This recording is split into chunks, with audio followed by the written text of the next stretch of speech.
Aunty জি আপনার বিয়ের দাওয়াত পাচ্ছি কবে আমরা?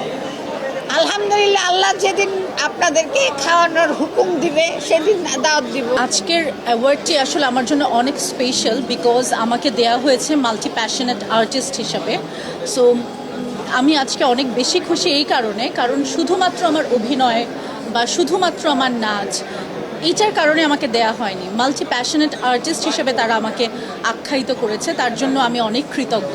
মনে করি আমার যা যা ভালো লাগে আমি তাই করতে চাই, এবং আমার মনে হয় যে প্রত্যেকটা মানুষেরই যা ইচ্ছা করে তাই করা উচিত বলে আমি মনে করি। কারণ আমাদের সোসাইটি সবসময় আমাদেরকে মনে করিয়ে দেয়, আচ্ছা তুমি অভিনয় করছো, তুমি অভিনয় করো, মনোযোগ অন্যদিকে সরানোর দরকার নেই।